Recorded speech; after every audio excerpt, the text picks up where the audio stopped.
Hello అండి, ఈరోజు మనం పాలకూరతో పులావ్ చేసుకుందామా. పాలకూర గురించి చెప్పాలంటే చాలా హెల్త్ బెనిఫిట్స్ ఉన్నాయండి. మామూలుగా రాత్రిపూట నిద్ర పట్టిన వాళ్ళు ఉంటారు కదా, దాన్ని ఇన్సోమ్నియా అంటారు. అలాంటి వాళ్ళకి, తర్వాత ఎముకల బలానికి ఎన్నో మామూలుగా యాంటీ ఆక్సిడెంట్లు కూడా ఉంటాయి దీంట్లో. ఎన్నో రకాల క్యాన్సర్లు కూడా దూరం చేస్తుందని డాక్టర్స్ అంటూ ఉంటారండి. ఇలాంటి పాలకూరని మనం రెగ్యులర్గా తీసుకుంటా ఉంటే మనకి ఆరోగ్యానికి చాలా మంచిదన్నమాట.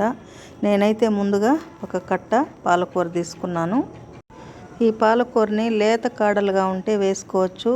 కాస్త కాడలు ముదురుగా ఉన్నాయనుకోండి, కాడలు తీసేసి ఆకు మాత్రమే తీసుకొని ఈ విధంగా ఆకులంతా శుభ్రంగా ఒలుచుకొని మనం ఒక పాత్రలో ఎక్కువ నీళ్లు పోసి కడిగి 2 సార్లుగా కడుక్కోవాలండి. శుభ్రంగా ఆకుకూరల్లో సన్న ఇసుకుంటుంది, కడిగి పక్కన ఉంచుకోవాలి. తర్వాత ఒక మిక్సీ జార్లో మన రుచికి సరిపడా పచ్చిమిర్చి, కొత్తిమీర, అలాగే టమోటాలు, ఉల్లిపాయలు 2 అయితే సరిపోతాయి. నేను చేసే క్వాంటిటీని బట్టి 2 ఉల్లిపాయలు వేసుకున్నాను అనమాట. 1 గ్లాస్ రైస్ చేస్తున్నాను నేను. తర్వాత ఉల్లిపాయలు, టమోటాలు అయితే ఒక 4 వేసుకోండి. అలాగే కొత్తిమీర, ఇవంతా మెత్తగా గ్రైండ్ చేసి పక్కన ఉంచుకోవాలి. తర్వాత అదే మిక్సీలోనే మనం కడిగి ఉంచుకున్నాం కదా పాలకూర, అది తర్వాత జీడిపప్పులు మీ ఆప్షనల్ అండి. వేస్తే వేసుకోవచ్చు, లేదంటే కూడా అవసరం లేదు. మామూలుగా జీడిపప్పులు ఈ విధంగా అయినా మనం గ్రైండ్ చేసుకోవచ్చు, లేదంటే తాళింపు మాదిరిగా చేసి మనం రైస్లో కూడా కలుపుకోవచ్చు అన్నమాట. తర్వాత జీడిపప్పులు, పచ్చి ఆకు పాలకూర గ్రైండ్ చేసి పక్కన ఉంచుకోవాలి. తర్వాత మనం కుక్కర్ పెట్టుకొని ఒక 2 స్పూన్లు వేసుకోవాలండి నెయ్యి. స్పూన్లు నెయ్యి, అలాగే కాస్త ఆయిల్. నేను ఎప్పుడూ 2 కలిపి వేస్తూ ఉంటాను. మొత్తం నెయ్యితోనే కాకుండా ఆయిల్ కూడా కాస్త కలిపితే బాగుంటుంది. తర్వాత ఇది కాస్త వేడవనిచ్చి ఇందులో మనం మసాలాలన్నీ వేసుకునేయాలి.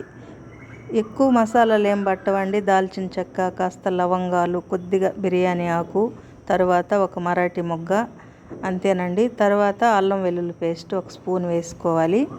తర్వాత ఈ అల్లం వెల్లుల్లి పేస్ట్ వేసుకునేటప్పుడే మనం గ్రైండ్ చేసి పెట్టుకున్నాం కదా టమోటా, ఉల్లిపాయ, కొత్తిమీర, ఇది కూడా వేసి బాగా మీడియం మంట మీద మగ్గనిచ్చి ఆయిల్ కాస్త పైకి తేలాలి.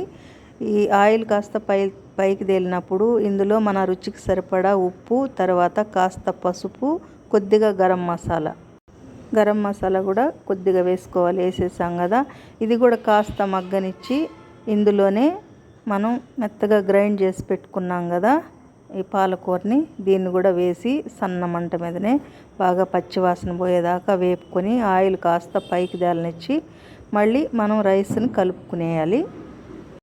ఇదే టైంలోనే రైస్ వేసేసాం కదా, ఈ టైంలోనే ఈ రైస్కి ఎన్ని వాటర్ అయితే సరిపోతాయో అన్ని కలుపుకోవాలి.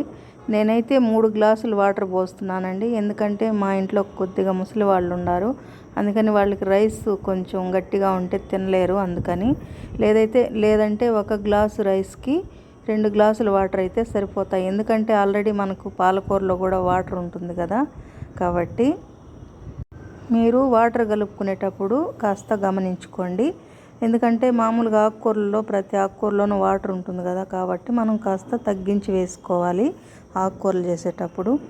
అంతేనండి. మనం అంతా కలిపేసిన తర్వాత స్టవ్ మీద పెట్టామంటే ఒక 3 విజిల్స్ వచ్చాయంటే మెత్తగా ఉడికిపోతుంది అన్నమాట.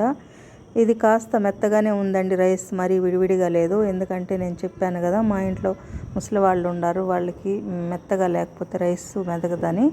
అంతేనండి, మనం ఎంతో టేస్టీగా, ఎంతో హెల్తీగా ఉండే పాలకూర పులావ్ రెడీ అయిపోయింది. మీరు కూడా ఈ విధంగా ట్రై చేయండి. మీకు ఎలా కుదిరిందో చెప్పండి. నా వీడియో కనుక నచ్చితే లైక్ చేయండి.